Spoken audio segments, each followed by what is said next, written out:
اعوذ باللہ من الشیطان الرجیم بسم اللہ الرحمن الرحیم مثل الذین ينفقون اموالهم فی سبیل اللہ کمثل حبۃ انبتت سبع سنابل فی کل سنبلہ مئۃ حبۃ واللہ یضاعف لمن یشاء واللہ واسع علیم۔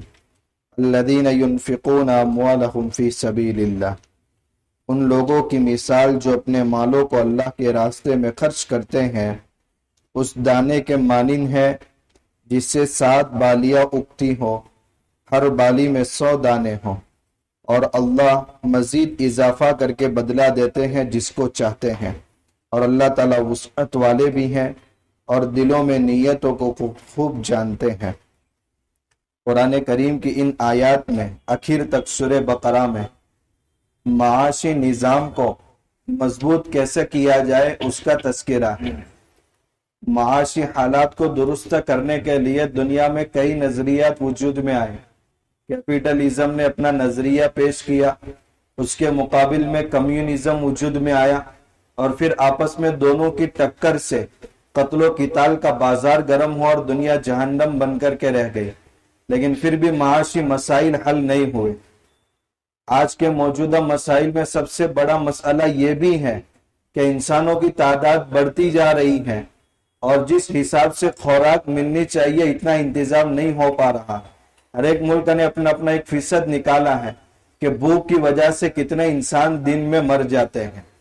ایک نظام، معاشی نظام اسلام نے پیش کیا جس کی تفصیل بہت لمبی ہے، اور پوری دنیا کے سامنے اس نظام کو اگر کسی نے کھول کر کے رکھا ہے تو وہ شیخ الاسلام حضرت مفتی تقی عثمانی صاحب دامت برکاتہم ہیں، جنہوں نے کئی ملکوں کے اندر اسلامک بینکنگ کا نظام قائم کیا اور اس کے وہ بانی ہیں۔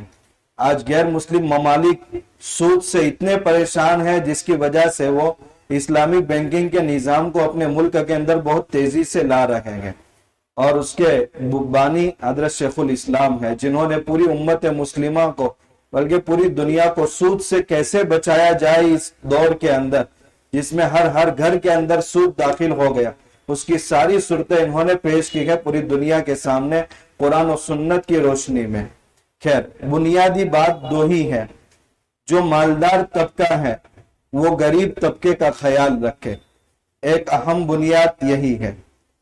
دوسری بات کہ سود سے اپنے آپ کو بچانے کی پوری کوشش کی جائے۔ یہ سورہ بقرہ کی آخری آیات میں 2 اہم پوائنٹس کا بیان ہے۔ اس آیت کے اندر اللہ تعالیٰ فرماتے ہیں ان لوگوں کی مثال جو اپنا مال اللہ کی راہ میں خرچ کرتے ہیں۔ دیکھیے، مال عام طور پر ہم اللہ کی راہ میں اچھے کاموں میں خرچ کرتے ہیں، لیکن اس کے قبول ہونے کے لیے کچھ مثبت شرائط ہیں اور کچھ منفی شرائط ہیں۔ ان کا تذکرہ ان آیات میں ہے۔ ان لوگوں کی مثال جو اپنا مال اللہ کی راہ میں خرچ کرتے ہیں اس دانے کے مانند ہے جس کو کھیت میں ڈالا گیا ہو، اور اس دانے سے 7 بالیاں وجود میں آئی، اور ہر بالی کے اندر 100 دانے ہیں، تو ایک دانہ کسان نے ڈالا اور 700 دانے اس کو ملے۔ تو جو بھی اللہ کی راہ میں جتنا بھی خرچ کرتا ہے 700 گنا بڑھ کر کے اس کو اس کا اجر ملتا ہے۔ یہ تو صاف روایات میں بھی ہے اور قرآن کریم کی آیات میں بھی ہے۔ واللہ یضاعف لمن یشاء، اور اللہ مزید بڑھا کر کے اگر کسی کو بدلے میں دینا چاہے وہ 700 کا بھی پابند نہیں ہے بلکہ اپنے شاعر شان دیتا ہے۔ یہاں رک کر کے ایک بات کو سمجھے کہ قرآن کریم صاف صاف یہ بھی کہہ سکتا تھا کہ اگر کوئی ایک نیکی کرے گا یا 1 روپیہ اللہ کی راہ میں خرچ کرے گا ہم اس کو 700 گنا مزید بڑھا کر دیں گے، صاف صاف صرف یہ بھی کہہ سکتے تھے، لیکن اللہ تعالیٰ نے اس کی مثال ایسی بیان فرمائی، ایک دانہ جس کو ڈالا گیا ہو زمین میں اور اس سے 7 بالیاں اگے اور ہر بالی کے اندر 100 دانے ہو، جیسے 700 دانے ہوئے تو تمہارے اللہ کے راہ میں 1 روپیہ خرچ کرنے کا بدلہ بھی 700 تمہیں ملے گا۔ تو یہ دانے کی مثال جو بیان فرمائی ہے اس میں اللہ تعالیٰ نے کتنی شرائط کا تذکرہ فرما دیا، لیکن یہ ان لوگوں کے لیے ہے جو قرآن کی آیات میں غور و فکر کرتے ہیں۔ مثال دانے کی اس لیے بیان فرمائی کہ دانہ جتنا اچھا ہوتا ہے اس سے نکلنے والے دانے بھی اتنے ہی بہتر ہوتے ہیں۔ دوسری بات، دانا کھیت میں ڈالنے والا ماہر کسان ہونا چاہیے، جس کو کاشتکاری کے فن سے واقفیت ہو، ورنہ اگر عام آدمی دانا ڈالے گا تو پتہ نہیں کون سی زمین میں کون سا دانا ڈال دے گا۔ تیسری بات، جس زمین میں دانا ڈالا گیا ہے وہ زمین بھی بہترین زمین ہونی چاہیے، ورنہ سب سے بہترین بیج خرید کر عام میدان کے اندر ڈال دیے، ایک دانا بھی نہیں ملے گا، جو دانے آپ کے پاس تھے وہ سارے کے سارے ضائع ہو جائیں گے۔ تو تین باتیں اللہ تعالیٰ نے اس میں بیان فرمائی، دانا اچھا ہونا چاہیے، ڈالنے والا بھی اچھا ہونا چاہیے، اور جس زمین کے اندر ڈالا جا رہا ہے وہ زمین بھی اچھی ہونی چاہیے۔ تو ہم جو مال اللہ کی راہ میں خرچ کر رہے ہیں وہ مال اچھا ہونا چاہیے، پہلی بات اس سے معلوم ہوئی۔ حرام مال سے مسجد کا محراب بھی بنا دیا، نیکی برباد، گناہ لازم، اس سے ہم گناہ کی امید بھی نہیں کر سکتے۔ تو سب سے پہلی شرط، جو پہلی بات اس آیت سے معلوم ہوئی کہ مال حلال ہونا چاہیے۔ روایت میں صاف الفاظ ہیں، اللہ حرام مال کو قبول ہی نہیں کرتے، حلال مال کے علاوہ اللہ کے بارگاہ میں کوئی مال قبول ہی نہیں ہوتا۔ تو پہلی شرط یہ کہ مال حلال ہونا چاہیے۔ دوسری بات، جو شخص اپنے مال کو اللہ کی راہ میں لگا رہا ہے اس کی نیت درستہ ہونی چاہیے، اگر نیت درست نہیں ہے تو اس کا نتیجہ خاطر کا اس کو نہیں ملے گا۔ تیسری بات، اچھا مال اچھی نیت کے ساتھ اچھی جگہ پر لگانا چاہیے، یعنی سامنے جس شخص پر ہم خرچ کر رہے ہیں وہ مستحق بھی ہونا چاہیے۔ بغیر استحقاق کے سامنے والے پر اپنا مال لٹا دیا، یا وہ زکوٰۃ کا مستحق نہیں ہے اور اس کو زکوٰۃ دے دی تو پھر زکوٰۃ ہی ادا نہیں ہوگی۔ تو مال صحیح ہونا چاہیے، نیت درست ہونی چاہیے، اور سامنے والا بھی مصرف ہونا چاہیے جس کو قرآن و سنت کے اندر بیان کیا گیا۔ آگے اللہ تعالیٰ فرماتے ہیں یہ مثبت شرائط ہے، کچھ شرائط منفی ہیں، نیگیٹو، جن سے بچنا ضروری ہے۔ الذین ينفقون اموالهم فی سبیل اللہ، یہ صدقہ کب قبول ہوتا ہے؟ جو لوگ اپنا مال اللہ کی راہ میں خرچ کرتے ہیں، پھر دو باتوں سے بچتے ہیں۔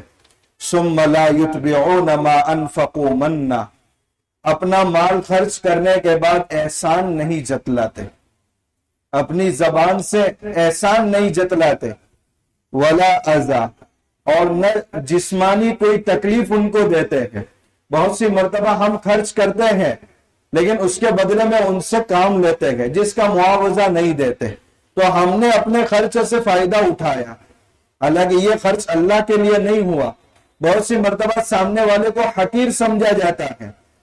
تو اگر دو باتوں سے بچ رہا ہے، مال حلال ہے، نیت اچھی ہے، سامنے والا مصرف بھی ہے، اور نیک احسان کرنے کے بعد احسان جتلانا بھی نہیں ہے زبان سے، ارے تیرے برے وقت کے اندر میں ہی کام آیا تھا، کوئی پوچھنے کو تیار نہیں تھا، نہیں، زبان سے احسان جتلانا بھی نہ ہو اور تکلیف دینا بھی نہ ہو اس کو کہ ہم نے مال دیا تو اب ہمارا یہ کام تم کو کرنا پڑے گا، تو یہ اللہ کے لیے نہیں ہوا بلکہ آپ نے اپنا مطلب پورا کرنے کے لیے خرچ کیا۔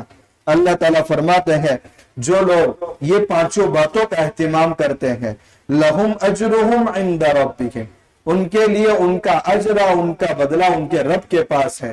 کل قیامت کے دن ولا خوف علیہم، ان کو کسی چیز کا کوئی خوف نہیں ہوگا، ولا ہم یحزنون، اور کسی بات کا غم نہیں ہوگا۔ آگے اللہ تعالیٰ نے بیان فرمایا کہ ایک نادار تمہارے پاس آ کر کے پھر اپنے سوال کا اظہار کر رہا ہے اور تمہارے پاس اتنی طاقت نہیں ہے کہ تم اس کو دے سکو، قول معروف، تو بھلی بات کہہ دو، بھائی جب میرے پاس وسعت ہوگی میں تمہاری ضرور مدد کروں گا، لیکن اس کو جھڑکو مت، بھلی بات کہہ دینا، اور وہ پھر بھی نہیں جا رہا ہے، اڑا ہوا ہے، ومغفرہ، تو درگزر کا معاملہ کرنا، اس کے ساتھ سختی اور غصے کا معاملہ نہ کرنا۔ یہ دونوں باتیں بہتر ہیں اس صدقے سے کہ صدقہ کر کے سامنے والے کو تکلیف دی جائے اور سامنے والے پر احسان جتلایا جائے۔ واللہ غنی، تمہارے مال کی اللہ کو کیا ضرورت ہے؟ تم اگر کسی کو اپنا مال دے رہے ہیں تو آخرت میں تمہیں اس کا بدلہ لینا ہے، تو فقیر اگر قبول کر رہا ہے تو احسان مانو کہ اس کے ہاتھ سے ہم اللہ کے خزانے میں جمع کر رہے ہیں، اگر بیچ میں اس کا ہاتھ نہ ہوتا تو اللہ کے خزانے میں ہماری کل کام آنے والی جمع پونجی جمع نہ ہوتی۔ حلیم، اور اللہ تعالیٰ تمہارے اس کرتوت پر اگر فوراً پکڑ نہیں کر رہا ہے تو اللہ حلیم ہے، برداشت کرنے والا ہے، اس لیے یہ مت سمجھو۔ تو یہ بتایا گیا کہ بہترین بات کہہ دینا یا اس کا غصہ دیکھ کر کے درگزر کر دینا یہ اس صدقے سے بھی افضل ہے جس صدقے کے بعد احسان جتلایا گیا ہو یا تکلیف پہنچائی گئی ہو۔ اللہ نے اس کی کیا شاندار مثال بیان فرمائی، اے ایمان والو اپنے صدقات کو باطل مت کرو، بالمن والاذی، احسان جتلا کر یا اس کو تکلیف دے کر کے اپنا صدقہ باطل مت کرو۔ کالذی ينفق مالہ رئاء الناس، اس کی مثال تو اس شخص کی طرح ہے جو اپنا مال اللہ کی راہ میں خرچ کر رہا ہے لوگوں کو دکھلانے کے لیے، دیکھیے میں نے کتنے پیسے دیے ہیں۔ ولا یؤمن باللہ والیوم الاخر، اور نہ اللہ پر نہ آخرت کے دن پر ایمان لاتا ہے۔ ایک